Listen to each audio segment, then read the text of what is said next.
Yo, Johnny, can you guys hear me out there?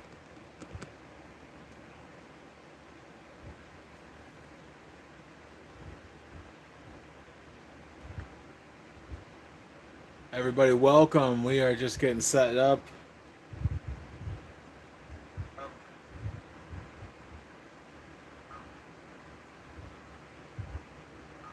Loud and clear. Good news, buddy. Good news. Loud and clear. Good news, buddy. Good news. Loud and clear. See if I can get rid of the reverb here. There we go.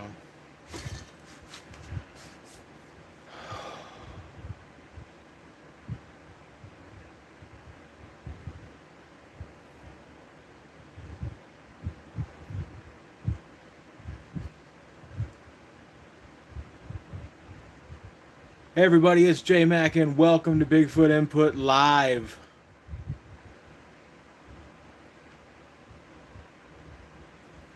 Brown Dwarf, welcome back. If it is your first time joining us, please feel free to ask any questions that you have on your mind.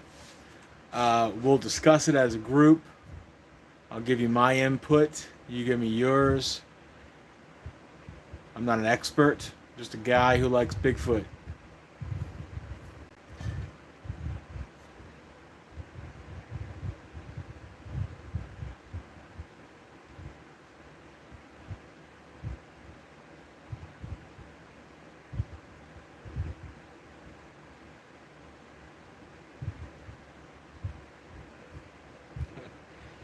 Actually, Brown Dwarf, I am sitting in my living room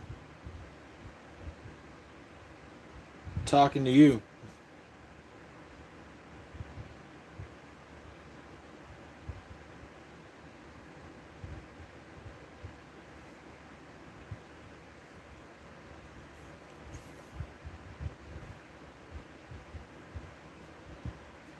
So, honestly, I haven't heard a whole lot of new things going on with Bigfoot, although there's been a couple new videos and some pictures we can discuss. Uh, Coral Beef, I'm going to tell you this. Patty is a size 16. And if you look real close there in the screen, you're going to see a foot cast of Patty right there.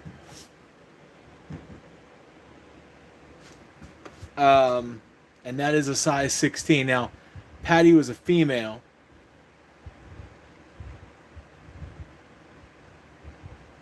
So I think her feet would be a little smaller.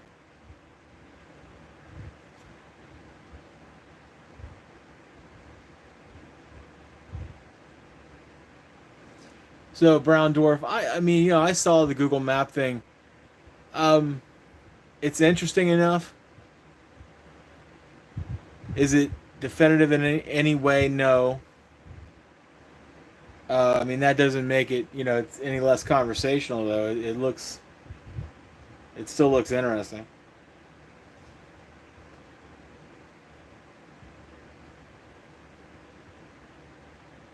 I've never been out there to California. I mean, I guess it really doesn't matter at this point, but it still would be cool to go and see it.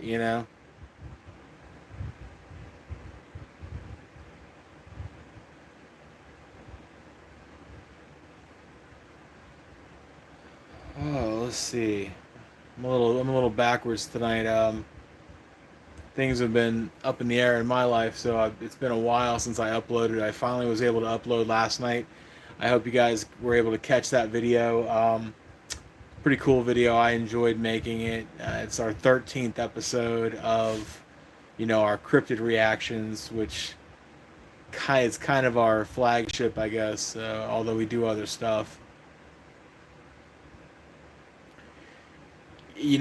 Brown Dwarf, if you're coming to Florida, you got to go check out the Ocala National Forest and the Green Swamp.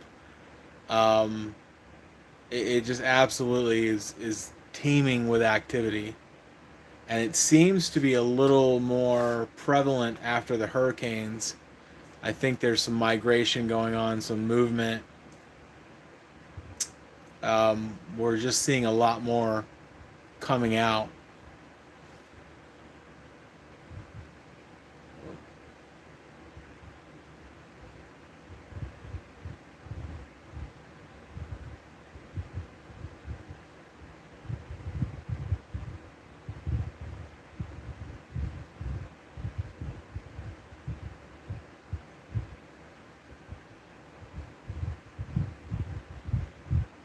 Let me see if I can throw out.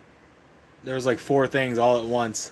The Colorado thing, there's not much to, really expand on other than, I mean, it's just, Colorado Google Maps. They found a creature on there that they feel could be Bigfoot. And I mean, it happens quite often. It's kind of hard to tell. It's a stationary, aerial shot of something, a tree, a rock, a Bigfoot, who knows. So there's not much room there for speculation. And unfortunately, you got to just kind of move on. Um, okay, so I personally don't buy into the paranormal Bigfoot thing. I'm not going to take a hard stance on anything, but I'm going to say that it's much more likely that Bigfoot Sasquatch is just a ape type creature, unidentified primate, something to that effect. I don't buy into the whole, portal, third dimension, alien orb, Bigfoot thing. You're taking what is essentially, I don't want to call Bigfoot a conspiracy, but it's a phenom. You're taking that and you're coupling it with a conspiracy. And at that point, you're just kind of muddying the water and making it complicated. So, if we can just stick to the subject at hand, which is Bigfoot, and let's figure some stuff out about that before we start speculating on these creatures and how they, travel interdimensionally and stuff like that. Hey, Kathy from Bigfoot World is here. Welcome.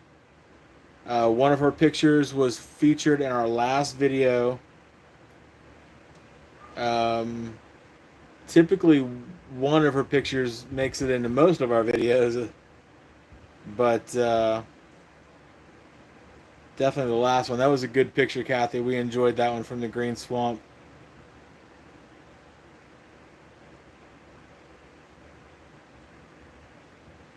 Okay, Brown Dwarf, like I said, man, I know that there's people out there that have had experiences that I haven't had, so I respect that. I think, if you've had experiences and different, then and I can't argue that, nor would I even try.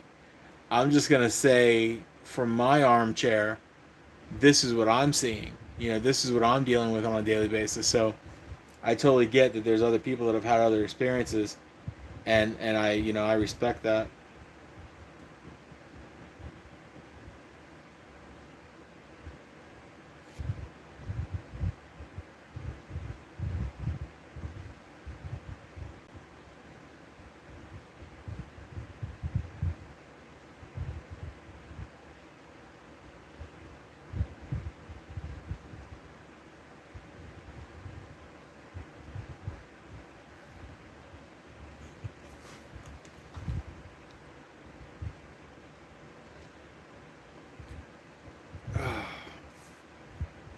It's a little bit of a quiet vibe tonight. I've got a storm kicking up outside,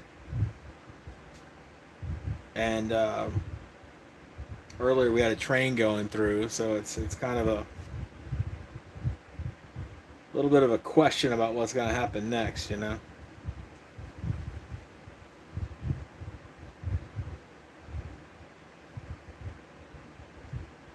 right, Brooks.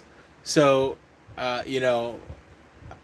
Kathy would probably be more educated to answer this question than me, but yeah. So the Mayaka creature is a skunk ape, and um, hey, Lynn, welcome to the show.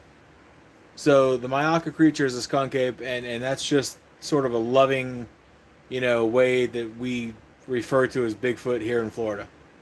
It's a smaller creature, longer arms, more designed for moving through mangroves and swamps rather than up mountains and Sierra Nevada Bigfoot style that are huge, huge creatures. These are smaller,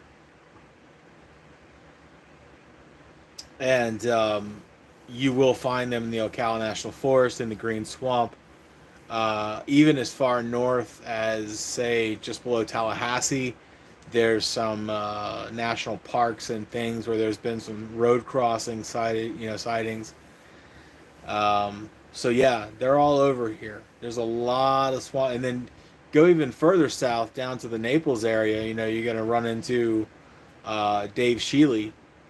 I mean, that guy, he's encountered what, four, I think, in his life, and he has tons of tracks, prints, and he has a very infamous video of one of them.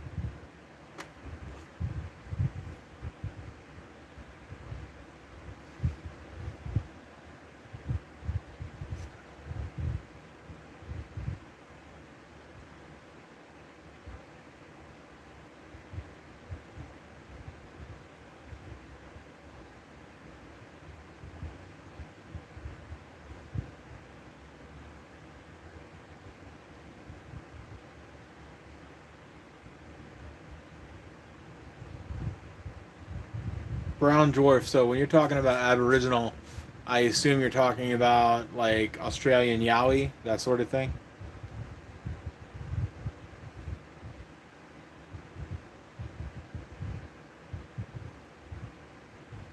Welcome, Sheldon. What part of Canada are you from?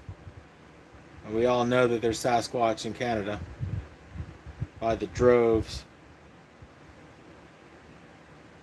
Yeah, Dave's an interesting guy. I was hoping to meet him this year. I have not yet, but maybe he'll show up to the Bigfoot conference, and I'll get to meet him then.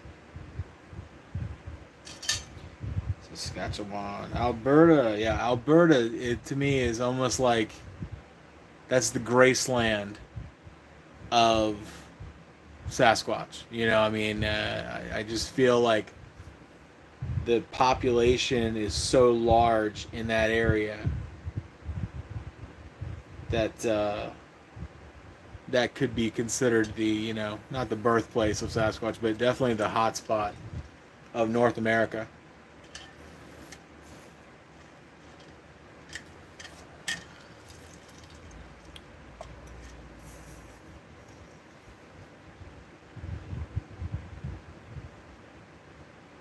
So here's a question to satisfy my curiosity.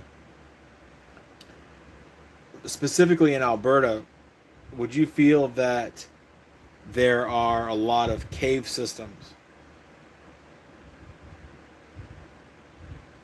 Welcome, Giga Chad.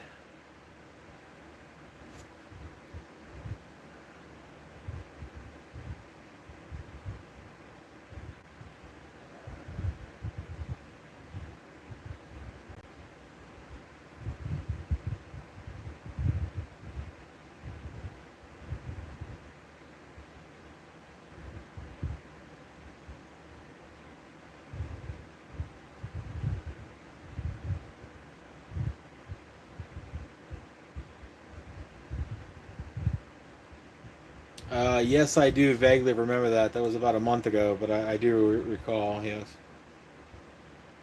Chad.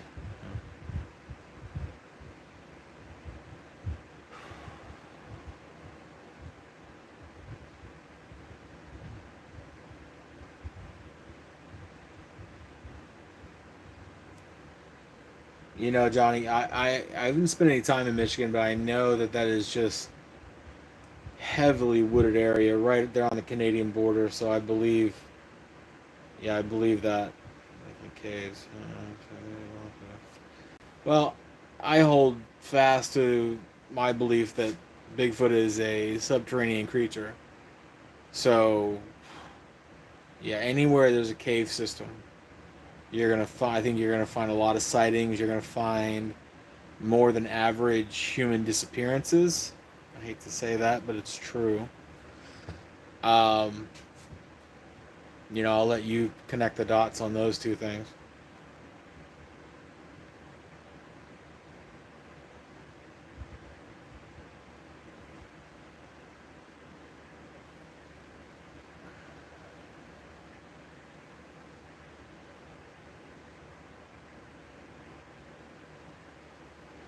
I have no idea where Thunderchild is.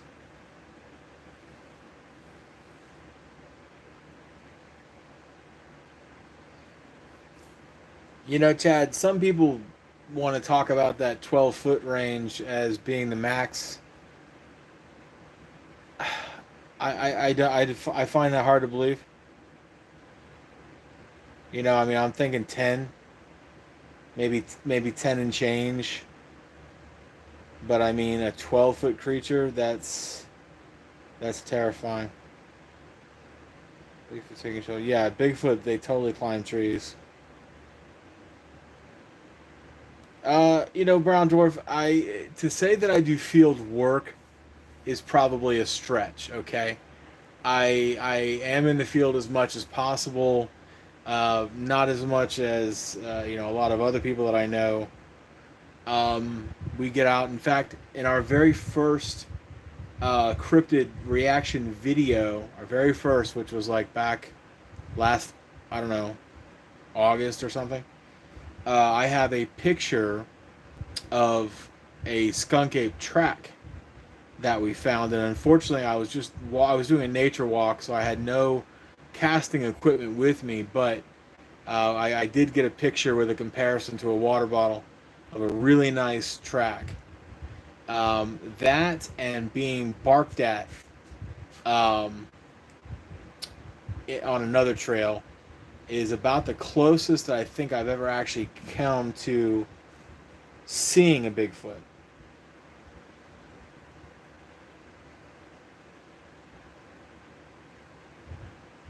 So yeah, no, I've never actually seen one, but yeah, every chance that me and Q, or sorry, Q and I get the opportunity to go out into the woods, we are out, every week, and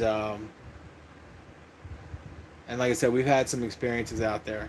A lot of, when you walk through a section of the woods and it is 100% silent, that's unnerving, you know, and it makes you question why. Is there an apex predator nearby? We don't know. Monster Radio Ryan, what's up, son? Welcome to the show. If you want to call it that, this little band of misfits. Sheldon, I can't say that I'm 100% familiar with that, but I did do a ramblings of a madman a while back that was talking about Sasquatch using humans as a food source. And a lot of people got their feathers ruffled about that, but whatever. It's 100% true in my mind. Given the opportunity, like when you look at polar bears, right? Polar bears would probably eat fish or seal or whatever all day long if they had the opportunity. But that doesn't mean that they won't eat another polar bear, a polar bear cub, or a human being given the opportunity, because a lack of food source makes creatures aggressive. So you'll find probably that your, southern skunk ape is less aggressive than your Siberian, yeti.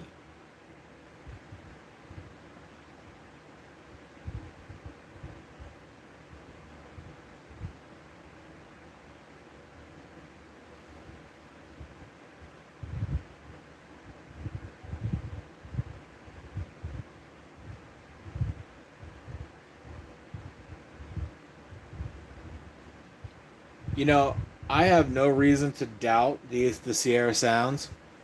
I mean, that is some of the most wild audio I think we'll ever encounter. Um, I don't know what to think about. What's the guy's name? The guy that regularly talks to the Sasquatch, like his name is Mike or something like that. Yeah, Sierra sounds are a little unnerving.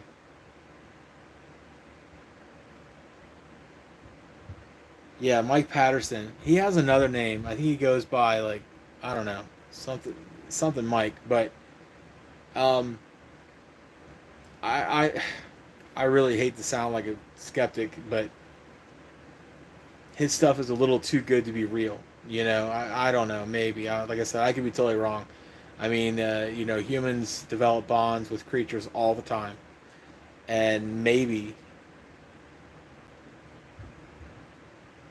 yeah, Sasquatch will eat humans. I think, given the opportunity, I think they're opportunistic. That's the thing. They're not violent. They're not, malicious. They're not, sadistic or anything like that. It's just that they will take the opportunity to feed. If you like I said, like a polar bear, if you are made of meat, then you're dinner. That's all there is to it. And it's not. It's just the circle of life. Why are we putting Sasquatch on a pedestal? It's just a creature that has to eat, and it has a huge frame, huge body, so it has to eat a lot. And if you are unfortunate enough to come across one that's hungry, well,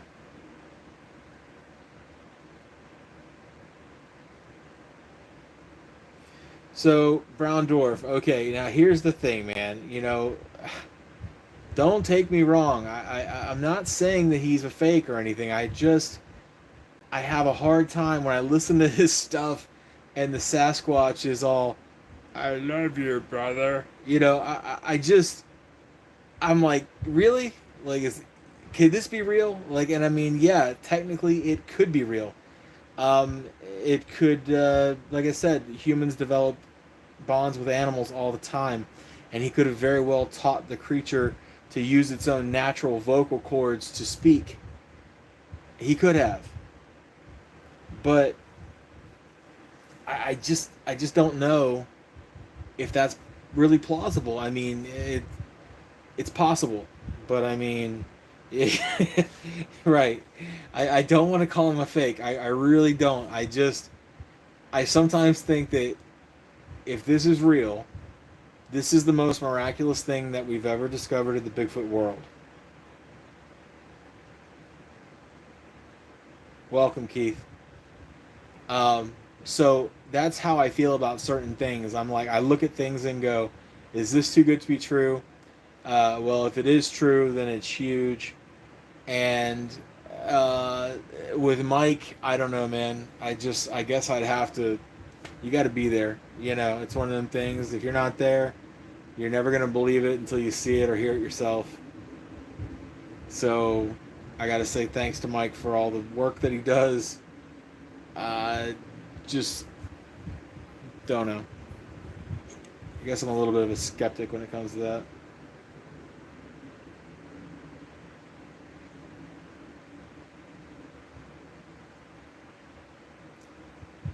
Man, I mean, you could.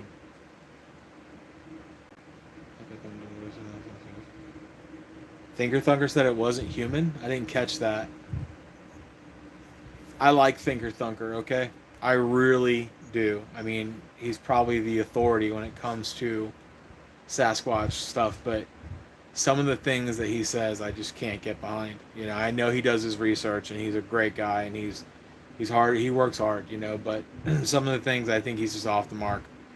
And I don't know. I mean, unless you want to send that to a voice analysis expert, is Thinker Thunker qualified to say that that is or is not a human voice? Um, I don't know. It sounded a little bit like kind of like a character to me. I don't know. Like I said, Ryan, if you really want to touch on, if you want to get into Todd Standing, I mean, you could spend all night. Uh, yeah, you could spend all night talking about Todd Standing.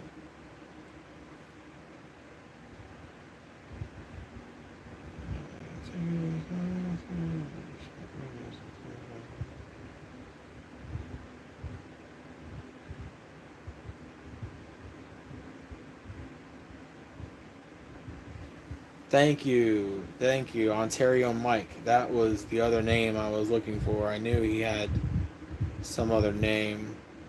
You know, I'm not gonna reach out to the guy because, like I said, I'm not trying to question him. I don't want to say, you know, are you real or aren't you? I mean, it's just, it is what it is. It's my opinion.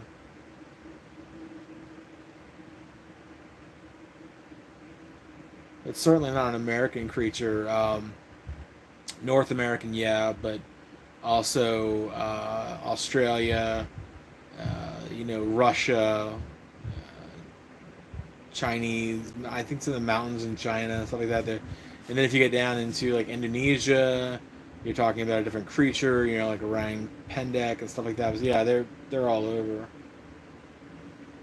Frequencies, yeah. Well, you're right about that, Johnny. I mean, you're right. Like I said, I'm not taking a hard stance on the guy. I just, it's hard to, it's just so hard to believe, man. I mean, it's like, dude, it's like even if you believe in God, if somebody showed you a picture of Jesus Christ, I mean, wouldn't you go, yeah, really? I don't know, man. Is this real?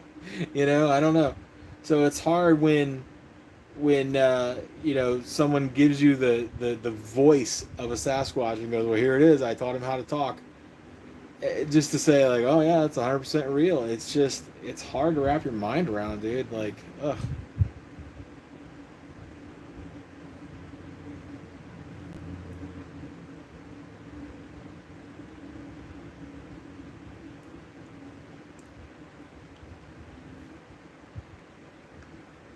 I'd be so much more inclined to believe that marbles fell out of trees or something, that a Sasquatch threw some marbles in the air, they landed on the guy, than to believe that he taught a Sasquatch how to talk. I mean, that is some serious dedication right there. It's possible, but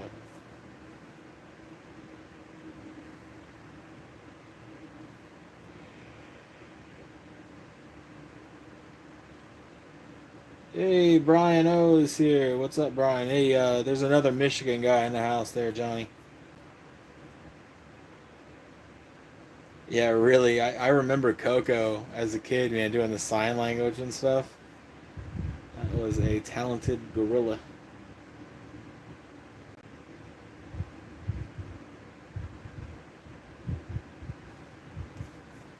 Yeah, Ryan, I like how when these videos come out, there's always some jackass that stands up and is like, the gate's all wrong, you know, his arms aren't long enough. Well, get off your high horse, man. Like, you don't know, okay?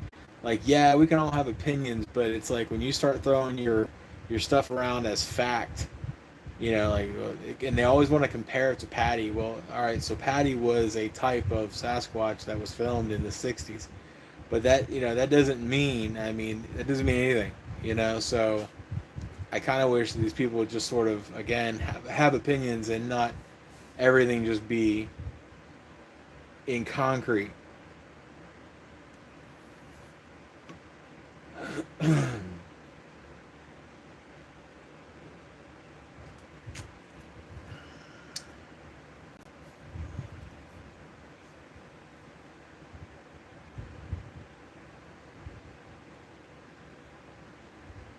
Right, nobody's seen everything.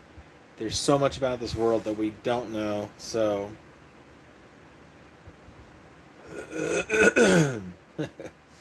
seems like we face this question every time we go live by somebody.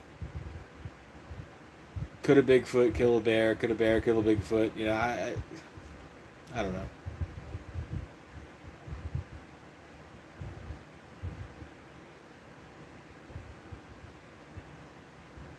I tend to think that a Bigfoot would have more strength than a grizzly bear, and it might be a struggle, but he would probably disable it somehow, breaking an arm or maybe maybe removing its bottom jaw for all we know.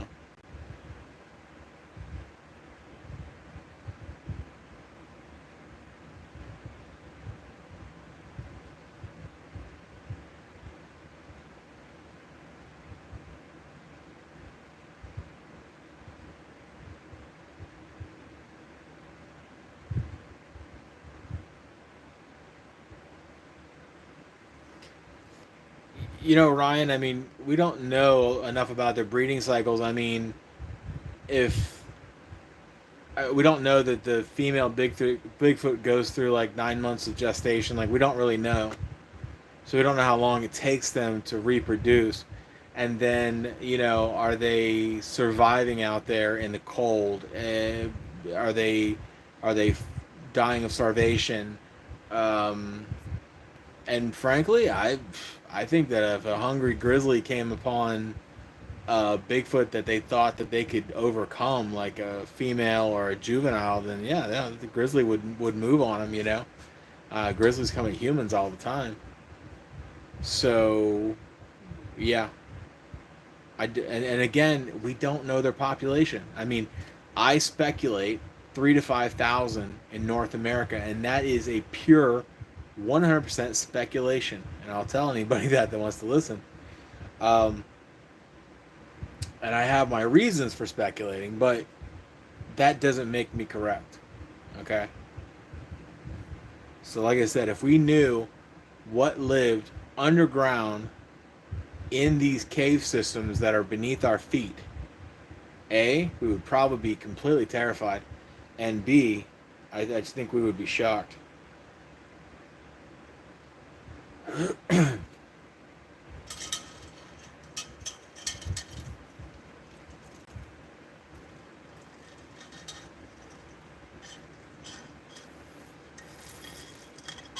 No, of course not. I mean, you can't just pick a section of woods and walk into it and find a cryptid creature. Um, they are where they are. It's like I live in Florida, so if I walk in my backyard, I'm not going to find a grizzly bear or a bighorn ram, right? Um, I'm going to find black bears and deer and squirrel and things that live in Florida.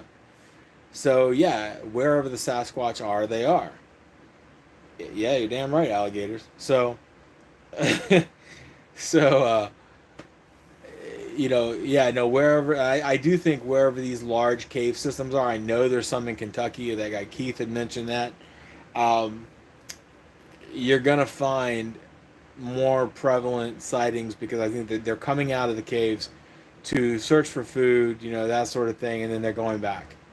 And this is the lack of sightings. This is why people want to talk about, well, why haven't we ever found a body? Why haven't we ever found bones? Why haven't because I'm telling you, the top soil, the layer of whatever you want to call it, the I don't even know what you would call it, but where we live is not their first choice of place to live. I think you would rarely find a big group of Sasquatch just laying on the ground sleeping. They're somewhere in a cave system.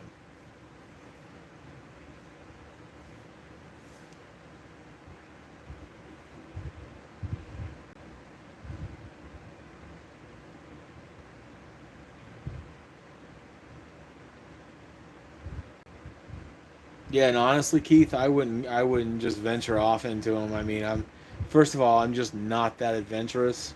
I'm a little too logical for that because even if it's not a Bigfoot, I mean, come on, man. I saw the descent. I know. I believe in Molden. Okay. I believe in feral humans, and I happen to know. I don't know where you are in Kentucky, but do you know Scott Carpenter, or you know of Scott Carpenter? Yeah, that's true, Brian. You rarely find apex predators' carcasses in the woods. That is very true. It's because they don't want to allow themselves to get eaten. But well, my point about Scott Carpenter was he had a video. If you ever watch Les Stroud's Survivor Man's Finding Bigfoot, yeah, all right, I get it, Ryan. But I have a point here. Okay, I've got a point. I'm not trying to argue Scott Carpenter. So you see a lot of Scott Carpenter. Okay, so if you watch Les Stroud's Survivor Man, which I love the show, he had a series called Bigfoot. It was a 7 series, like a 7 episode series. One of those the episodes was in Kentucky, And I've wanted to play the audio on my channel for so long, but I'll get dinged in a heartbeat by copyright. But if you go online, you can find it. He has some audio. Now, he did a lot of like gifting and things, which was interesting enough, but what was really cool was the audio. Him and someone else recorded these two creatures kind of yelling at each other. They were arguing about something, and they sent it off to a voice analysis guy, and the analysis said, well, he said it's definitely a dialect. There's different syllables and words. We don't know what it is, and it's definitely two different beings. So two creatures were yelling at each other about something in a dialect that only they could understand, or at least I should rephrase, we couldn't understand it. And when you listen to that audio, to me, like nothing about it sounds like a Bigfoot or a Sasquatch. Like, any audio that we've ever heard, the whooping, the barking, the, whatever it was, the if you listen to the Sierra Sounds, we were just talking about that, it does not sound like this audio. It sounds like two people speaking a language that we've never heard. And again, this supports my theory of feral humans. You know what, Johnny? I think you're right. It was Tennessee. I think you're right. Sorry about that. Yeah, um, but to me, like I said, this supports the feral human theory. At some point or another, if you recall back in the day, I mean, when parents had kids, it was just another mouth to feed. And during the Depression and various other times, I mean, they couldn't, they couldn't afford to feed these children. So a lot of times they would sell them. They would give them to gypsies. They do whatever they had to do.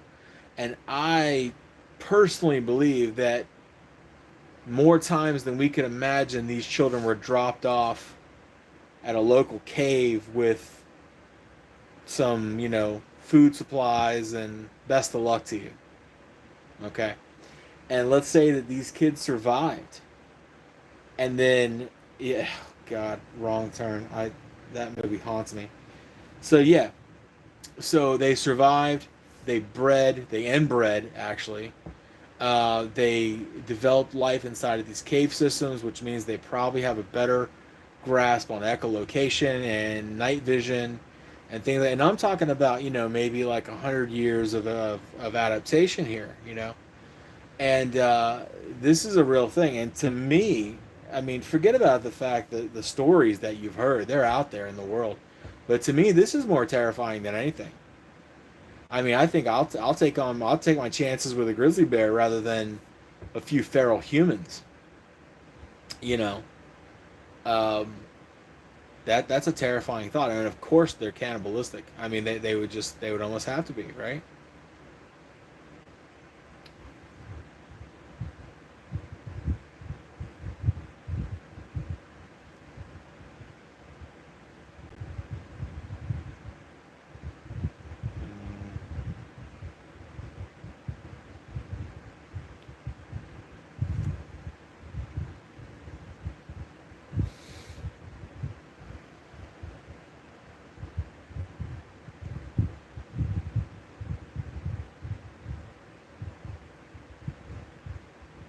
I really don't know, Chad. I don't know how many generations it takes for adaptation to take hold, but you know, think about how long ago it could have been. I mean, I could be off the mark saying the Depression. I mean, it could have been hundreds of years ago for all we know.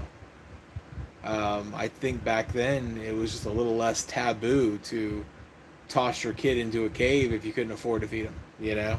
Especially in those parts. I mean, the more rural you get, the less the less quote unquote civilized things were. So I do believe that there are parts of this country that in the good old days, yeah. There's parts of this country even to this day that are just things go on that we don't know about.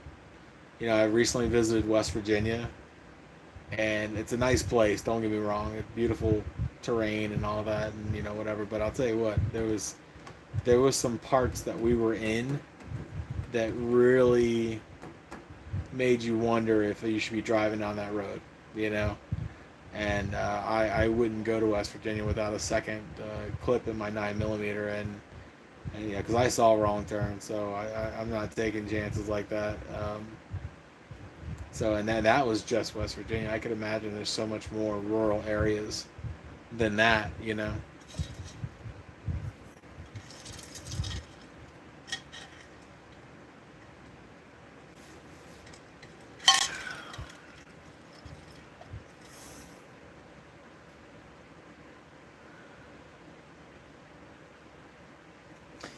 Okay, Brooks. Yeah, I totally can.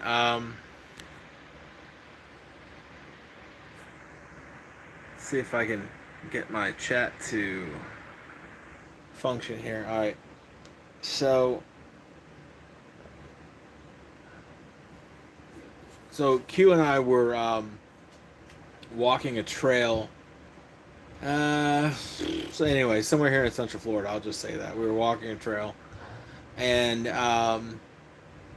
we we were about a mile in, and we came on this spot where the trees were very tall but very thin, and they kind of started to sway, and they swayed in a way that was very disorienting. It was very strange. It's hard to explain. I just personally felt disoriented. So as we got into this small area, the trail kind of tightened up, and we got into a real kind of a bush situation. And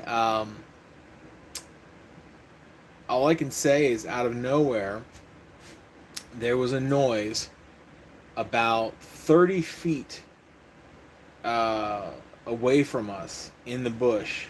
There was a noise, and it was a three-part noise that kind of sounded like a gibbon.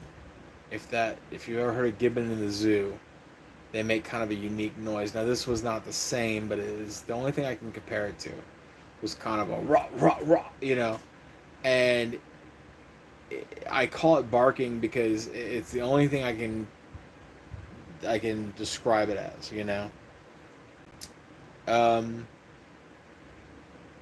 so what was weird about it though was yeah, the noise was weird, but the entire area that we were in, I would say probably about 5 minutes getting to the area where the bark was, and at least 5 minutes afterwards, it was 100% dead silent. Um, just just complete eerie silence. And I mean, I've always heard that when there's an apex predator, all creatures, you know, they shut down. They go silent. And I've never heard a noise like this in my life. I mean, obviously, we're in Florida woods here. It wasn't a bear. It wasn't a coyote. You know, it wasn't even deer make a kind of a sound. It was, it wasn't a deer. It wasn't anything I ever heard before in my whole life. It wasn't a bird. So I don't know what it was, and I know it was a weird experience though. So.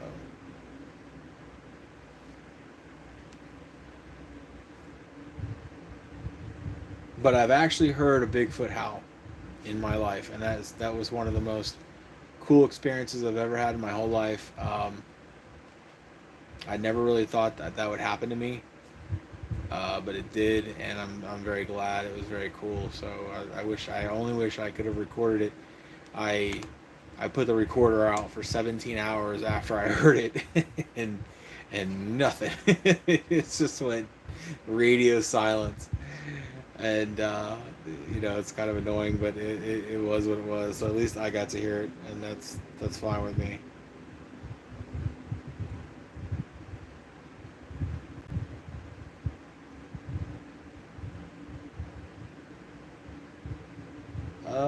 Jughound. I guess I'd have to agree with that. That is a valid point.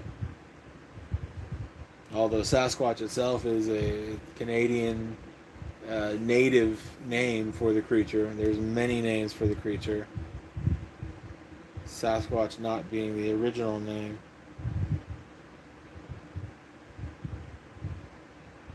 And that's a good question. I mean, I would think so. I would think that these creatures have been here longer than us and that they have some sort of kinship with other creatures, at least on a not companion, but at least a cooperative level, you know.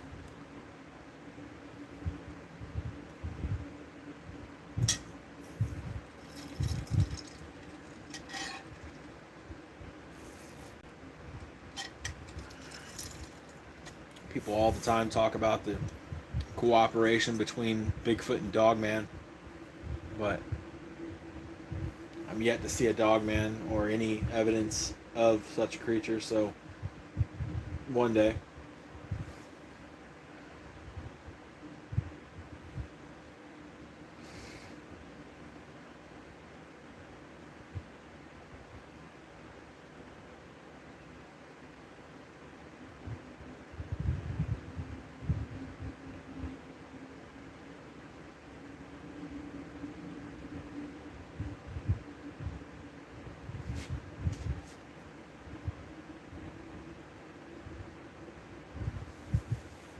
Yeah, I have yet to find any reasonable photo or video evidence of a Dogman.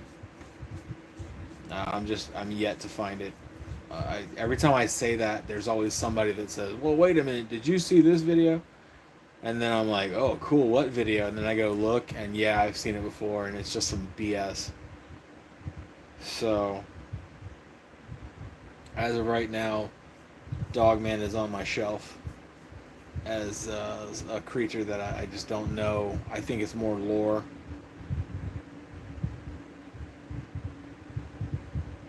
All right, well, hello, Dogman. There's a real dog. There's a real Dogman right there.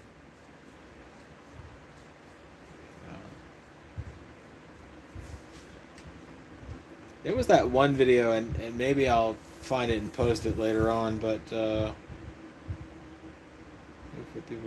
well, yeah, absolutely, Brian. They were here before us. There was one video. I think it was from somewhere in somewhere in Florida here. Like I almost want to say St. Pete, but that's not right. Uh, it was a guy. He was doing like a live thing on his, and he was, I mean, completely unrelated to paranormal, cryptid, anything. He was just sort of like one of them guys that likes to, talk and smoke cigarettes and whatever else he was doing there, and all of a sudden, man, he freaks out and he's like, "Oh, there's something in my backyard, man. There's something in my backyard." And you see this, like, I don't know, it almost looks like a bird swooping down. And a lot of people are saying that it's a Dogman sort of jumping on two legs. And it just land. I mean, you're talking about like the suburbs or at least urban area of this Florida town. It's like in a backyard with a fence, and you see this thing that just jumps in the guy's backyard. And I don't know what it was, but I'm fairly certain it wasn't a Dogman. I tend to wonder if it wasn't his own cigarette smoke, but it should be Skinwalkers. So because I can't even, I don't have the energy to get into Skinwalkers. I mean, I know that it's a huge subject, and I just don't even have the moxie to dig into it at this point in my life. Like maybe one day I will, and I'll see. Even I don't know. It's too much, too much. So that one I don't know. Ryan knows all about Skinwalkers. There you go. You can talk to him. I thank you, Coral. I appreciate that. Yeah, I'm gonna say that's like my weakest subject is Skinwalkers. I'm more of a Bigfoot guy, more of paranormal, like ghost type stuff, and I like to talk more about quantum physics and um, things like that. But that's not really what this channel's about.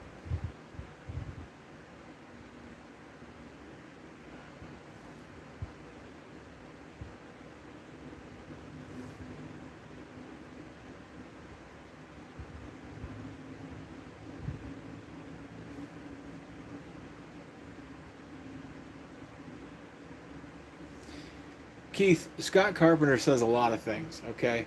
Scott Carpenter also says that he has found portals that Bigfoot come and go and, travel in because they're third dimensional type creatures that, don't live by the rules of our physical world and things like that. So I don't know, dude. Scott Carpenter could say that monkeys fly out of his ass at this point, and honestly, I'd be like, well, that's just Scott, saying the things that he says. So I don't know. I met Scott. He's a nice enough guy, but I think that the need for content got him, if that makes sense. And I totally understand that, the demand for content, the what are you gonna do next, you know. And I think that he just went in that direction.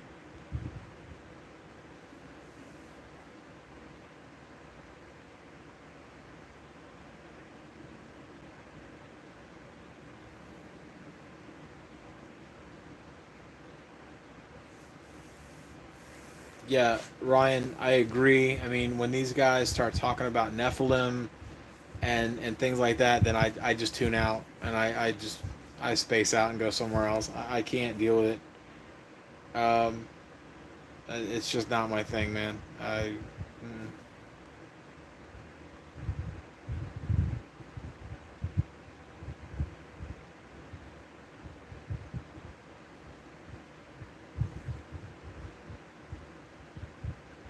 You think that's really the case, Chad? I don't know. I mean,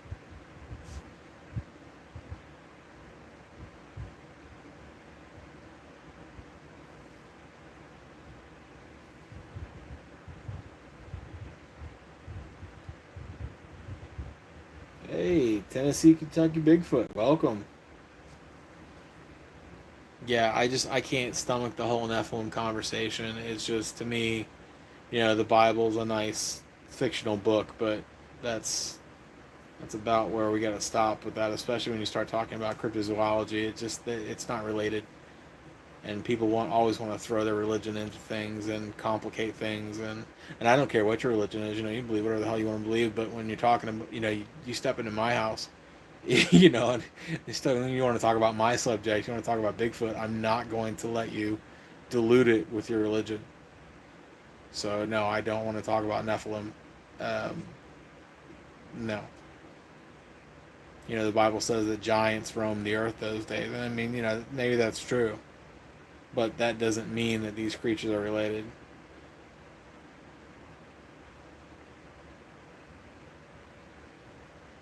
Right, those were giants, and maybe that's true. That maybe they did exist. But we have found, again, through adaptation and evolution, that um, we've changed as people, and I don't buy it that they're related to the Sasquatch.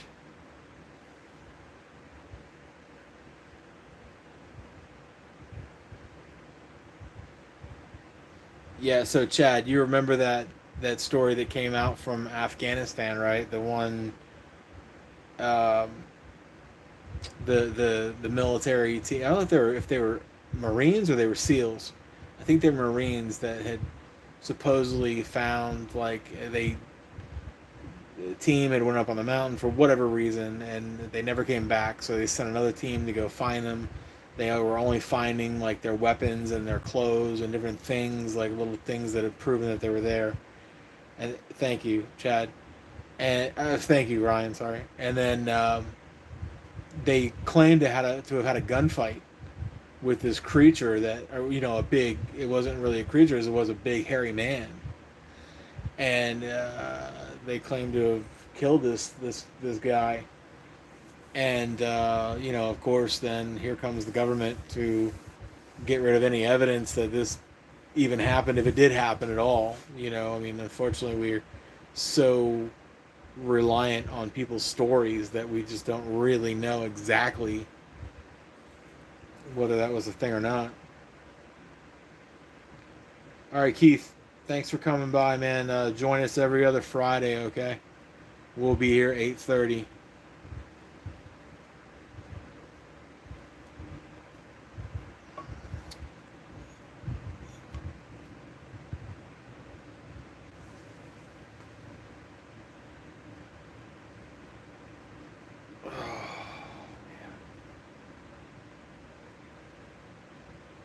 Ryan, have you got your channel like back up and going? What was your thing with that? Something was going on with you. I think you weren't producing for a while.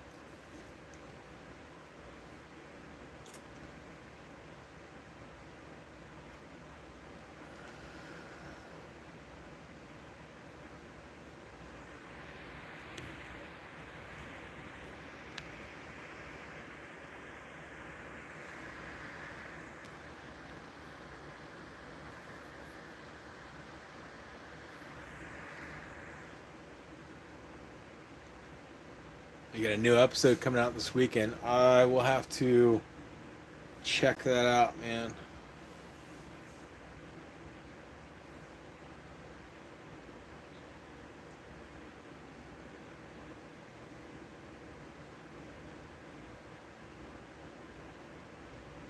Chad, I think that giants were most likely a thing.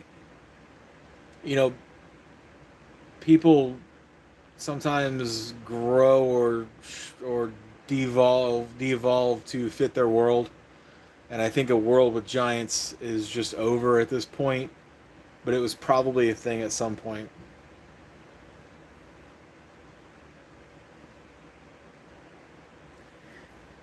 Brooks, I love the Native American connection. Um,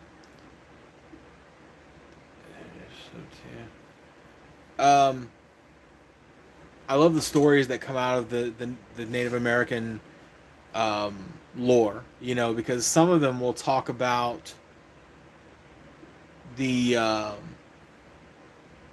Sasquatch as being their forest brothers, and then other lore will talk about these tree devils, you know, that would come and steal their women and children in the middle of the night, you know, or you know, things like that. There's various relationships that, you know, that go between various tribes, you know. So it's a very interesting connection, and I think it's a very real one. And I'll pose this question to you guys because I got dragged a little bit when I suggested that um, Bigfoot could braid hair or wear a ponytail.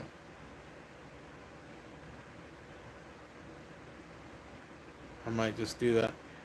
Um, and I suggested that because I said, well, living in close proximity to Native Americans for so long, why wouldn't we think that it's possible uh, for them to do this? You know, they would have learned behavior, right? So anyway, like I said, I got dragged on that one a little bit, but that I'm not back. I'll die on this hill. I'm not backing down on that one at all. Um, but my question is, do we think that the Sasquatch learned the behavior from the Native Americans, or did the Native Americans learn the behavior from the Sasquatch? So, just food for thought. I don't know. I wasn't there.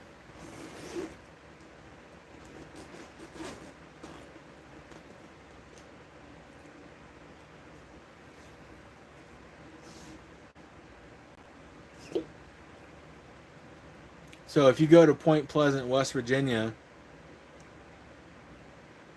hang on, I'm going to read the J. The witness monkeys use spearfish, so they line up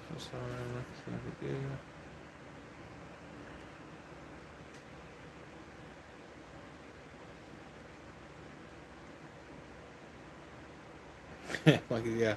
I feel you, Ryan. So anyway, so visit Point Pleasant, West Virginia.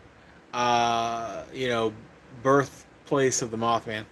Outside of town, there is That's very cool, Ryan. I might have to check that out.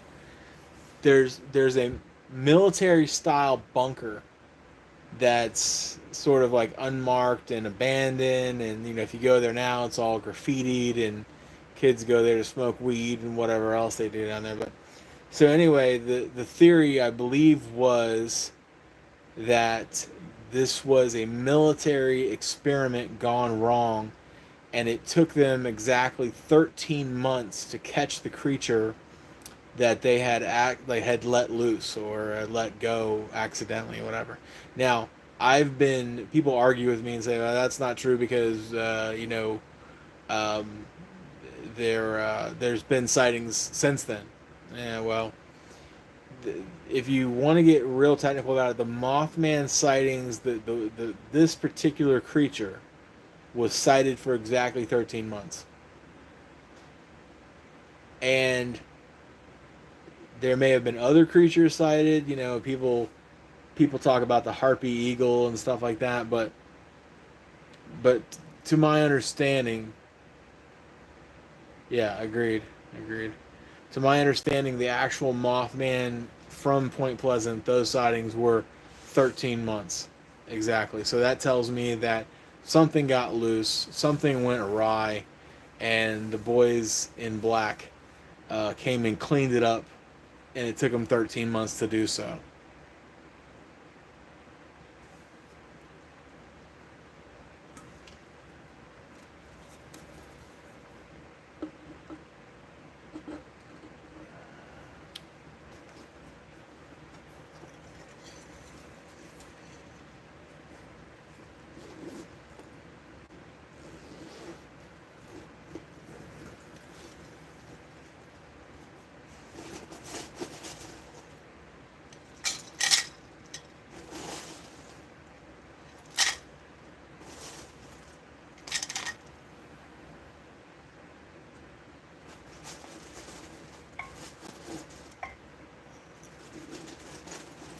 Since we're on the subject, is there any thoughts about the Thunderbird or the Harpy Eagle being mistaken, or I should say Mothman being mistaken for a Harpy Eagle?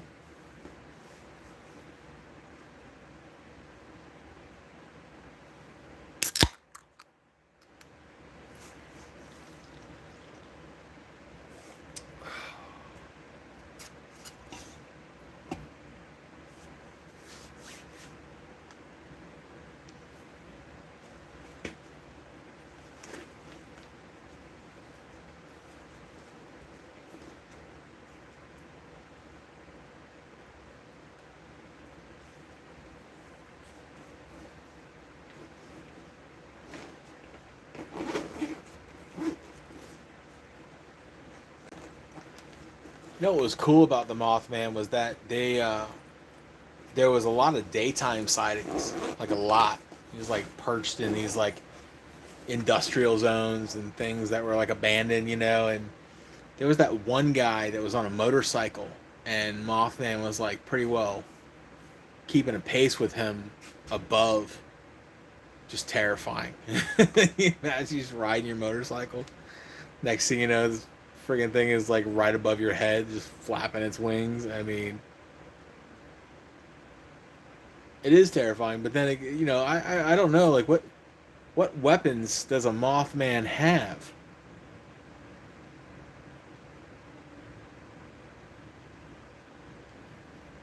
You see, I knew you were going to bring that up, Ryan. You're that kind of guy. You got those sort of stats, and I know. I mean, I know there's other sightings and things like that, but you know, I guess I just have to look into how legitimate are these reports. I don't know, and I know that when you have this blob, this hot spot, it killed you in Fallout 76. I bet it did. Did the Flatwoods monster get you too?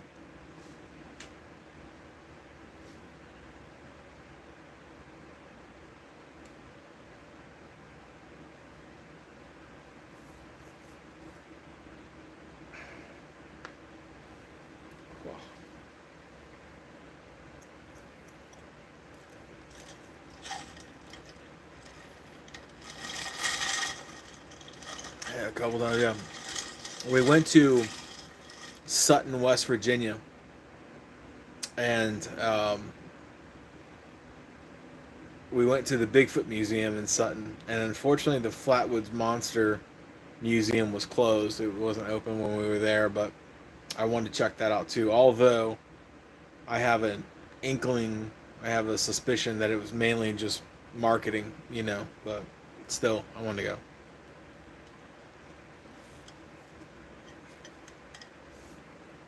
I have relatives up there now, so I have a feeling that I'll be going to West Virginia again. Maybe we'll actually go to Point Pleasant this time.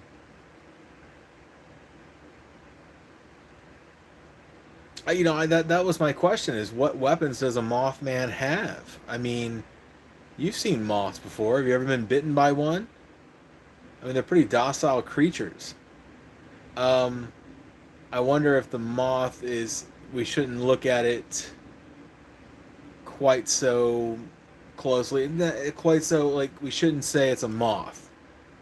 People called it a Mothman because the eyes and whatever, but nothing else really made it a moth other than what people called it.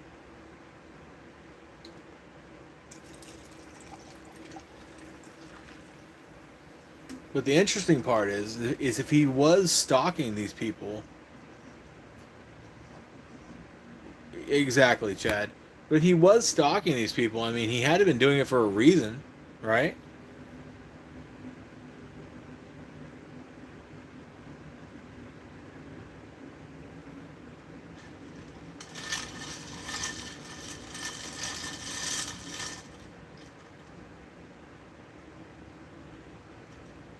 Yeah. What about the encounters that where he like jumped on the roof of the kid's car? Like there was like four kids in a car, and he like jumped on the roof, and they almost swerved off the road, and that like what was his purpose in life? Like what was he doing out there? If he wasn't trying to feed, was he like I don't know, like, just randomly attracted to moving things? Maybe. I mean, the guy on the motorcycle, and let's just go off the assumption that all these are true, okay? But like the guy on the motorcycle, like in the broad daylight, he's like pacing this guy as he's going down the road. Maybe it's a territorial thing.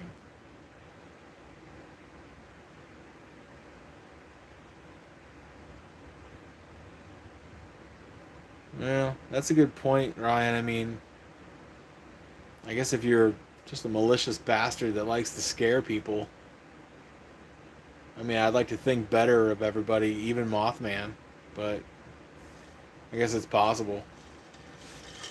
Just a big jerk.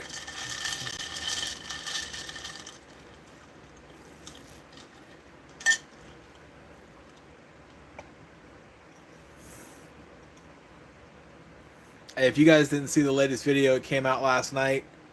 Let me plug my own video. Um, please go check it out. It's good. There's a lot of I don't know. We did about 20 pictures. I'd like to think that you haven't seen most of them, so go check it out.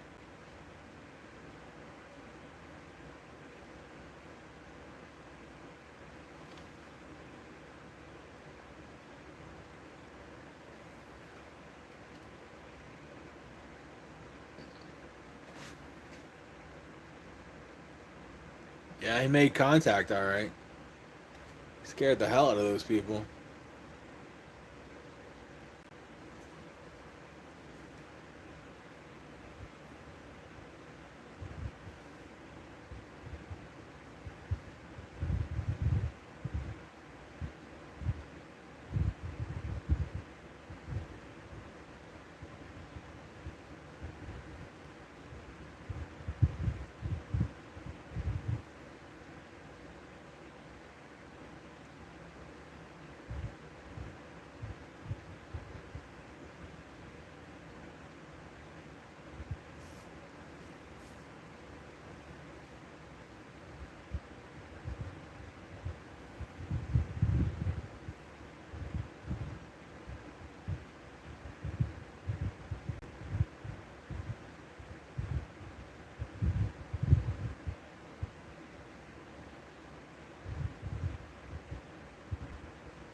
There was a picture that I saw a while back, and I mean like maybe a couple years.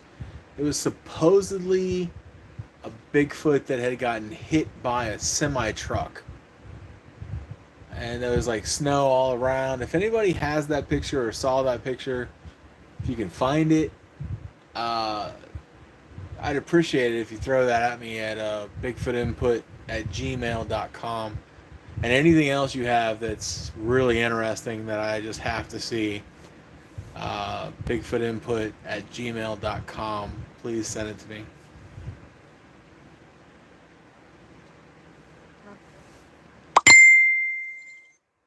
Ooh. Sorry about that, guys. We got some noise interference.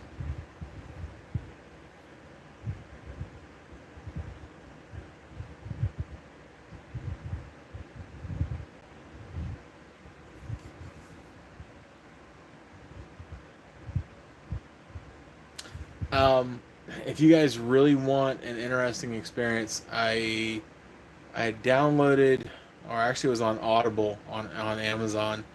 It was Yellowstone Bigfoot Tales, I believe. And there's I can't remember the name of the guy that narrated it, but it was like maybe 5 or 6 stories about Bigfoot, and they're all in Yellowstone Park. And I'm gonna tell you something. It is absolutely it's some of the most riveting stories I've ever heard, and it really kind of just I don't want to say it changes your view on Bigfoot, but it really adds a level, that you didn't have before. So it's a very cool book on tape.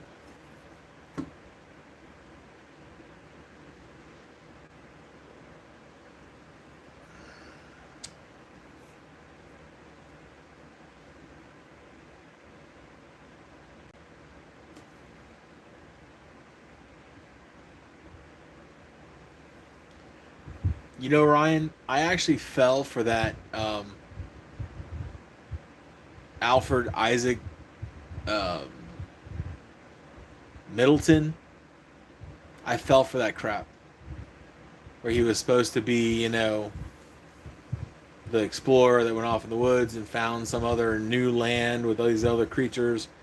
I bought that crap hook, line, and sinker, man, and then I turned around and found out that it was all AI. As a matter of fact, it was if you think of the name, it's Alfred Isaac AI, and Middleton was middle something is the name of the program that they use to make these.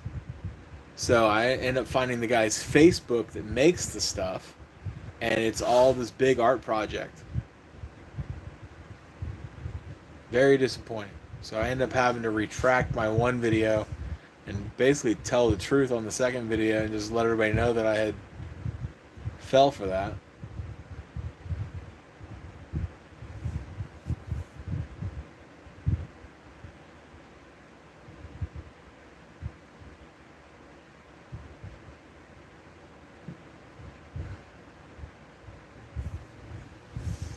I had asked that a while back, Chad. I asked, do you think that, that Sasquatch, do they have traditions like Christmas, like holidays? And probably chances are they don't.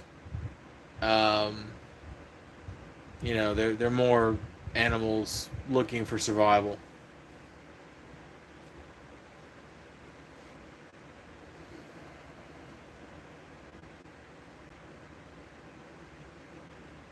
Well, when you guys watch my latest video, there's one that's supposedly not necessarily a trail cam, but it was a TikTok, and I'm questioning whether it's AI. The creature has like a posterior, which is rare for suits and stuff like that. They usually don't get that much in detail. But I am curious if it might be AI.